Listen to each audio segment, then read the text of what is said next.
오늘은 깔끔하게 시작합시다. SK하이닉스를 먼저 살펴볼까요? 데이터 센터 투자 재개와 모바일과 PC 수요 호조가 SK하이닉스의 반도체 실적 개선으로 이어지고 있어요. 하지만 올 하반기 이후 IT 수요 전망은 다소 불투명한데요. 그래도 메모리 업계의 생산 증설도 제한적이었고 DDR5 전환에 따른 캐파 손실을 감안하면 당분간 타이트한 수급 환경이 지속될 것으로 전망됩니다. 간단하게 말하면 업황이 꺾이는 것을 걱정할 시기는 절대 아니다라는 의견입니다. 일봉 차트를 볼까요? 오늘은 장중에 61선도 깨며 장중 최저가 13만 500원을 기록하기도 했어요. 일단 가격 조정은 적절하게 받은 것 같으니 기간 조정을 좀 더 거치며 조정을 마무리하기를 기다려야 할 것 같습니다. 13만 원이 깨질까요? 혹시나 깨지면 당연히 기회가 될 것이고 보유자는 버티기에도 두렵지 않을 것 같습니다. 중요한 것은 현재의 주가가 아니라 반도체 업황이 여전히 좋다는 거니까요. 보조 지표를 봤을 때는 조정이 진행 중인 것을 알 수 있네요. 하지만 시장 분위기만 받쳐준다면 부담을 가질 필요는 없는 포지션이긴 합니다. 문제는 앞선 구름에 맞닿기 전에 반등이 나와줘야 할 것 같네요. 혹시나 구름 위로 올라서는 반등이 나오지 않고 구름에 빠져버린다면 다소 조정이 길어질 가능성은 있어 보입니다. 주봉도 봅시다. 당장은 20주선이 올라오기를 기다리는 게 좋겠죠? 한 2주 정도 기다리면 20주선이 충분히 올라오며 상방에 대한 압력을 줄 것 같으니 조급해하지 말고 여유있게 조정을 즐기자는 의견입니다.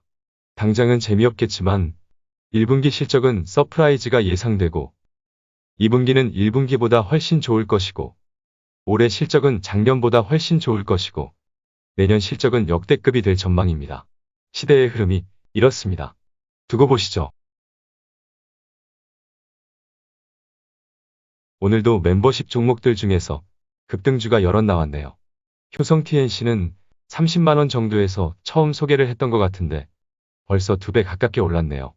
LNF는 얼마 전에도 함께 살펴봤었는데 오늘만 10.4%의 급등이 나왔습니다. 하나솔루션은 볼 때마다 매수 의견을 드렸죠. 드디어 오늘 7% 가까운 급등이 나왔네요. SKC는 거래가 재개되기 전부터 빠지면 계속 사라는 의견을 드렸는데 작전 성공입니다. 멤버십 가입을 눌러주세요. 다음은 SK를 살펴봅시다. 기업은 세상 좋은 거 다 알고 있으니 차트만 확인해 보자고요.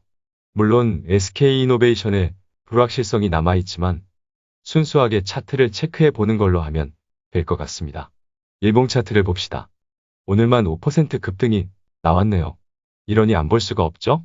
오늘 캔들만 봐도 긍정적이네요. 일단 윗골이 없는 하루 종일 오르기만 한 장대 양봉이 출현했으니까요. 장중 흐름도 매우 좋았어요.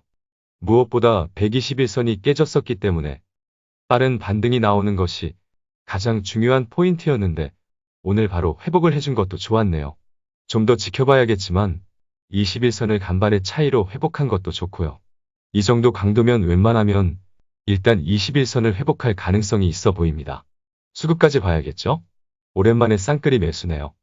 특히 기관의 매수가 의미있게 들어온 것도 좋네요. 하루짜리 신호이긴 하지만 대체로 다 좋았습니다. 하지만 가야 할 길이 멀었죠? 일단 바닥이 나왔을 가능성을 두고 반등의 지속성을 지켜보면 될 것 같습니다. 기적을 만들기로 했죠? 그럼 그렇게 합시다. 다음은 삼성 SDI, 일봉을 봅시다. 과도하죠? 폭스바겐발, 돌발 악재가 강력하긴 했군요. 개인적으로는 솔직히 이해할 수 없을 정도의 강도로 조정을 받은 것으로 보고 있어요. 지나치네요. 작년 LG화학의 물적 분할 발표 이후 출연했던 투자자를 괴롭히는 패턴으로 움직일 가능성을 얘기했었는데 안 좋은 예감은 정말 틀리지가 않네요. 근데 이거 뭐 볼 게 있나요? 바닥이잖아요. 121선도 이미 60만원까지 올라와 있기 때문에 추가 하락을 하더라도 제한적일 것으로 보이네요. 주봉까지 봅시다. 20주선이 깨지고 기준선에서 바닥을 다질 가능성이 보이네요. 그렇게 좀 더 여러분을 괴롭히다가 결국엔 20주선 위로 올라설 겁니다. 이것도 너무 뻔한 패턴이네요. 주봉상 스토캐스틱을 보니 아주 다이빙을 하고 앉아있네요. 이런다고 김떡상이 포기할까봐요? 절대 안 속죠? 이러한 속임수는 2배, 3배 먹는 떡상하는 투자에서 꼭 한 번씩 겪는 과정일 뿐입니다. 여차하면 비중을 더 늘려야겠군요. 비중 확대와 홀딩 의견입니다.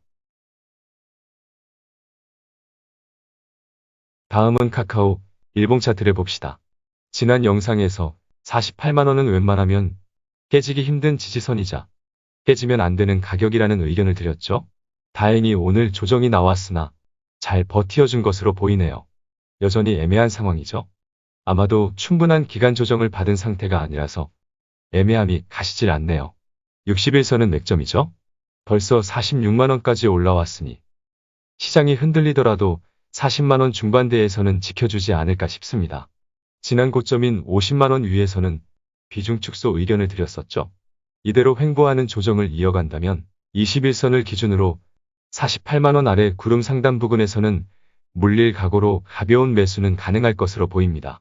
앞서 보이는 구름 속으로 빠지지만 않으면 될 것 같아요. 구름 안으로 들어간다면 조정이 생각보다 길어질 수 있으니 구름 상단 지지를 받으며 서서히 오르는 흐름이 나와주는 것이 베스트다라는 의견입니다. 하지만 미국의 법인세 인상 가능성이 대두가 되며 빅테크 기업들의 주가가 조정을 받고 있네요. 우리 시장은 주도권이 없으니 영향을 받을 가능성도 있죠? 죄송하지만 여전히 애매하니 적절한 비중으로 보유는 하되 관망하는 자세가 필요해 보입니다. 계속 함께 살펴보다 보면 명확한 신호가 보일 겁니다. 마지막으로 기아차 일봉 차트를 봅시다. 또 다시 실적선인 61선까지 내려왔네요. 실적 강패이기 때문에 웬만하면 61선 지지를 받는 것은 당연하지만 그동안 말씀을 드린 대로 반도체 수급 문제로 생산 차질 우려가 발생했죠. 생산에 차질이 생긴다면 실적 강패 기아차에도 실적에 부정적인 영향을 줄 수밖에 없으니 이대로 반도체 문제가 길어지면 61선의 지지력도 함께 약해질 수가 있어요. 오늘 장중에 61선을 터치했지만 일단 극복한 모습입니다. 하지만 수급이 여전히 안 좋네요. 외국인이 지겹게 팔고 있어요. 아마도 반도체 수급을 문제 삼는 것 같습니다. 이거 방법이 없네요. 반도체 부족 현상은 당장 누구도 해결할 수 있는 문제가 아니에요. 그래도 그런 이유에서 최근 조정을 받고 있으니 선반영되고 있다고 봅니다. 그러니 쫄지 마세요. 참고로 이런 단기적인 문제로 투자에 불안감을 갖고 계시다면 뭔가 잘못된 거예요. 주식 투자에 있어 시간이 해결해주는 문제가 발생했을 때는 항상 기회였습니다.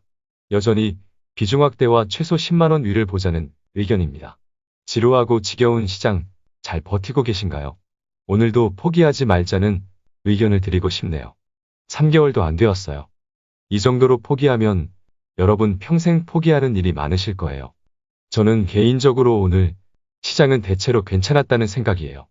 아시겠지만 지난 주말에 우리가 예상했던 대로 진행이 되고 있잖아요. 오히려 설레이기까지 합니다. 정말 제정신 아니죠? 조정의 길이는 뒤따라올 상승의 강도와 비례하다고 했잖아요. 최소 3개월은 조정을 받아야 만족할 만한 상승을 기대할 수 있지 않을까요?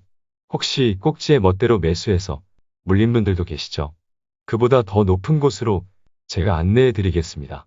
제 이름이 괜히 김떡상이게요. 그럼 떡상 버스 출발하기 전에 어서 화장실이나 다녀오시죠.